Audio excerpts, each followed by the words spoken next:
దేవునికి స్తోత్రం కలుగును గాక. క్రీస్తునందు ప్రియమైన యేసుతో ఏకాంత సమయం అనే యూట్యూబ్ ధ్యాన కార్యక్రమ వీక్షకులందరికీ ప్రభు అయిన యేసుక్రీస్తు నామం పేరిట విజన్ క్యూటీ ఫెలోషిప్ తరఫున శుభములు, ప్రత్యేక వందనాలు తెలియజేస్తూ నేటి ధ్యాన కార్యక్రమానికి మిమ్మల్ని ప్రేమతో ఆహ్వానిస్తున్నాను. ప్రియులారా, నేటి ధ్యానం కొరకై ఏర్పాటు చేయబడిన పరిశుద్ధ లేఖన భాగం మార్కు సువార్త 2వ అధ్యాయము మొదటి 12 వచనాలు. రండి, ముందుగా వాక్య భాగమును చదివి మనము ధ్యానంలోకి వెళదాం. ప్రియులారా, మీ దగ్గర బైబిల్స్ అందుబాటున్నట్లయితే నాతో కలిసి వాక్యము తెరచి చూడవలసిందిగా మీకు ప్రభు పేరిట మనవి చేస్తున్నాను. ముందుగా వాక్యం చదివి ధ్యానంలోకి వెళదాం. మార్కు సువార్త 2వ అధ్యాయము మొదటి 12 వచనాలు. కొన్ని దినములైన పిమ్మట ఆయన మరలా కపెర్నహూమునకు వచ్చెను. ఆయన ఇంట ఉన్నాడని విన్నప్పుడు అనేకులు కూడి వచ్చిరి గనుక వాకిటనైనను వారికి స్థలము లేకపోయెను. ఆయన వారికి వాక్యం బోధించుచుండగా కొందరు పక్షవాయు గల ఒక మనుషుని 4 చేత మోయించుకొని ఆయన యొద్దకు తీసుకొని వచ్చిరి. చాలామంది కూడి ఉన్నందున వారిని యొద్దకు చేరలేక ఆయన ఉన్న చోటికి పైగా ఇంటి కప్పు విప్పి సందు చేసి పక్షవాయు గల వానిని పరుపుతోనే దింపిరి. యేసు వారి విశ్వాసమును చూచి, కుమారుడా, నీ పాపములు క్షమించబడినవని పక్షవాయు గల వానితో చెప్పెను. శాస్త్రులో కొందరు అక్కడ కూర్చొని ఉండిరి. వారు, ఇతడు ఎందుకు ఇట్లు చెప్పుచున్నాడు? దేవదూషణ చేయుచున్నాడు కదా. దేవుడొక్కడే తప్ప పాపములు క్షమించగలవాడెవడని తమ హృదయంలో ఆలోచించుకొనిరి. వారు తమలో తాము ఇలాగ ఆలోచించుకొనుట యేసు వెంటనే తన ఆత్మలో తెలుసుకొని, మీరు ఇలాంటి సంగతులు మీ హృదయములలో ఎందుకు ఆలోచించుకొనుచున్నారు? ఈ పక్షవాయు గల వానితో నీ పాపములు క్షమించబడినవని చెప్పుట సులభమా? నీవు లేచి నీ పరపెత్తుకు నడుమని చెప్పుట సులభమా? అయితే పాపములు క్షమించుటకు భూమి మీద మనుష్య కుమారునికి అధికారం కలదని మీరు తెలుసుకునవలనని వారితో చెప్పి, పక్షవాయు గల వారిని చూచి, నీవు లేచి నీ పరపెత్తుకొని ఇంటికి పొమ్మని నీతో చెప్పుచున్నాను నేను. తక్షణమే వాడు లేచి పరపెత్తుకొని వారు ఎదుట నడిచిపోయాను గనుక వారందరూ విభ్రాంతి నుండి మనం ఇలాంటి కార్యములను ఎన్నడూ చూడలేదని చెప్పుకొనొచ్చు దేవుని మహిమపరచరి. చదవబడిన లేఖన భాగమును దేవుడు నేటి మన ధ్యానం కొరకు దీవించి ఆస్వాదించునుగాక. ప్రియులారా, నేటి ధ్యానం కొరకు ఏర్పాటు చేయబడిన ఈ భాగము చదివిన తర్వాత దీని కొరకు ఏర్పాటు చేయబడినటువంటి ప్రధాన అంశము క్షమించే శక్తి, పాపములను క్షమించే శక్తి, ద పవర్ ఆఫ్ ఫర్గివ్ అనే ఈ అంశమును ఆధారం చేసుకొని నేటి పాఠ్యభాగం యొక్క సారాంశాన్ని జాగ్రత్తగా మనం గమనించినట్లయితే, యేసు ప్రభువారు సీమోను ఆంద్రేయ ఇంటికి తిరిగి వచ్చినప్పుడు అనేకులు ఆయన చూడడానికి గుమ్మికూడుకున్నారు. కనుక ఇంట్లో కూడా స్థలము లేని కారణం చేత ఆ సమయంలో 4 వ్యక్తులు ఒక పక్షవాయు కలిగిన వారిని మోసుకొని వచ్చి ఆయన దగ్గరికి చేర్చలేక ఇంటి పై కప్పు విప్పి యేసుప్రభు చూసే విధంగా ఆయన ఎదుటకు ఆయనను దింపారు. అయితే వెంటనే యేసుప్రభు అతన్ని క్షమించలేదు, వెంటనే అతన్ని స్వస్థపరచలేదు. కానీ పాపం ద్వారా వచ్చినటువంటి శిక్ష కారణమైనటువంటి పరిస్థితిని బట్టి ప్రభువారు మొదటిగా అతని పాపాలు క్షమించాడు. ఈ పాపాలు చూసినటువంటి శాస్త్రులు, పరిసయ్యులు చాలా కలత చెందారు. ప్రధానంగా పాపులుగా భావించేటువంటి ఇలాంటి వారిని సమాజం నుండి వెలివేసేటువంటి లేక బహిష్కరించేటువంటి పరిస్థితులు ఆ రోజుల్లో.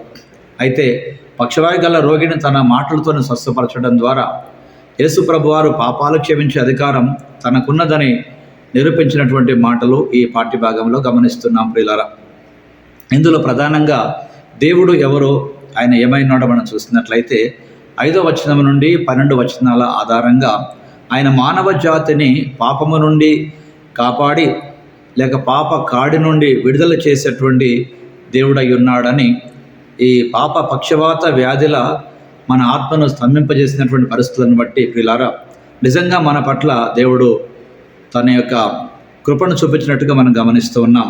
కనుక మన హృదయాలను ఈ పాప వ్యాధి బంధిస్తూ ఉండగా యేసు మందలను పాపం ద్వారా వచ్చినటువంటి ఇలాంటి రోగపరుస్తున్నటువంటి పరిస్థితుల నుంచి విడిపించడానికి ప్రియులారా ఆయన స్వస్థపరచుటకు ఎల్లవేళలా సిద్ధంగా ఉన్నాడు. కనుక స్వస్థత పొందినటువంటి పక్షపాత రోగి వ్యక్తి వలె పాప ప్రభావం నుండి మనల్ని విడిపించగలిగినటువంటి వ్యక్తి ఒకరే, ఆయనే మన ప్రభు అయిన యేసుక్రీస్తు వారు. ఆయన మాత్రమే నిజమైన విమోచకుడు. ప్రియులారా, కనుక నేటి పాఠ్యభాగంలో నుండి దేవుడు మనకు నేర్పే పాఠముగా అద్భుతాలను అనుభవించడం కంటే, ఈ మొదటి 2 వచనాలను ఆధారం చేసుకొని ఈ మాటలు గమనిస్తున్నాం. అద్భుతాలను అనుభవించడం కంటే దేవుని వాక్యం నేర్చుకోవడం చాలా ముఖ్యం. దేవుని రాజ్యాన్ని కూర్చున్న జ్ఞానం లేకుండా అద్భుతాలు అనుభవాలు కలిగి ఉండడము అపార్థాలకు దారితీసేటువంటి పరిస్థితి ప్రియులారా. కనుక యేసు ప్రభు వారు నేటి పాఠ్యభాగం ద్వారా మనతో మాట్లాడుతున్నటువంటి మన జీవితానికి ఒక అన్వయింపుగా, యేసు ప్రభు వారు స్వస్థత అద్భుతాల కొరకు వచ్చిన వారికి దేవుని రాజ్యాన్ని గురించినటువంటి బోధ చేయడం ద్వారా ఈ క్రైస్తవ్యం యొక్క ప్రాథమిక అవసరాలు అద్భుత అనుభవాలు కాదు కానీ వాక్య అనుభవం సంగతి నేటి పాఠ్యభాగం చాలా స్పష్టం చేస్తుంది ప్రియులారా. కనుక యేసు ప్రభు వారు ఒక క్షమించేటువంటి అధికారం కలిగినటువంటి దేవుడుగా, ఆయన మొదటిగా పక్షవాయు కలిగినటువంటి ఆ రోగిని తన శారీరక వ్యాధి నుండి విడుదల చేయక మునుపు ఈ సమస్తమైనటువంటి వ్యాధులకు కష్టాల కారణమైనటువంటి పాపములను విడుదల చేయాలని ఆశించాడు. కనుక కుమారుడా, నీ పాపములు క్షమించబడి ఉన్నవని ప్రభు చెప్పుట ద్వారా ఆనాటి కలత చెందినటువంటి శాస్త్రుల పరిశీలకు ప్రభు ఒక పాఠం నేర్పించాడు ప్రియులారా. కనుక నేటి పాఠ్యభాగం ద్వారా ప్రభువారు మనతో మాట్లాడుతుండగా, నిజంగా ప్రభువారికి ఒక్కరికి మాత్రమే మనలను మన పాపాల నుండి క్షమించి లేక విడిపించి రక్షించేటువంటి శక్తి ఆయన మాత్రమే ఉంది ప్రియులారా. కనుక రండి, అలాంటి మహాదేవునికి మనల్ని మనం సమర్పించుకుంటూ ఏదైనా ప్రియులారా మనం ప్రశ్నించుకుంటూ వెళదాం. నిజంగా నీ పాపములు క్షమించబడి ఉన్నవా? భూమి మీద ప్రియులారా అన్ని కార్యక్రమాల కంటే లేక అన్ని అనుభూతుల కంటే ప్రధానమైనటువంటిది పాప క్షమాపణ అనుభవం. అది పొందిన బిడ్డలంగా ప్రభునందు ఈ గొప్ప రక్షణ పొందినటువంటి వారంగా సాగిపోవడానికి ప్రభు కృప కొరకై స్తోత్రం చెల్లిస్తూ రండి, ఒక ప్రార్థన మనం చేసుకుందాం. ప్రభువా, కనిపించే మరియు నిర్దిష్ట చర్యల ద్వారా ప్రేమ మరియు క్షమాపణను వ్యక్తీకరించడానికి మాకు సహాయం చేయండి. ఆనాటి అనారోగ్యంతో ఉన్నటువంటి ఆ వ్యక్తిని ప్రభు మీరు స్వస్థపరచుట ద్వారా, దానికంటే ముందుగా అతని పాపములు క్షమించుట ద్వారా మీరు చూపినటువంటి ఈ పాప క్షమాపణ అనుభవం ఎంత గొప్పదో జ్ఞాపకం చేసుకుంటూ మా పట్ల మీరు కృప చూపించి మా పాపాలు క్షమించినందుకై మీకు వందనాలు చెల్లిస్తూ క్రీస్తు పేరట ప్రార్థిస్తున్నాం పరమ తండ్రి. Amen, amen.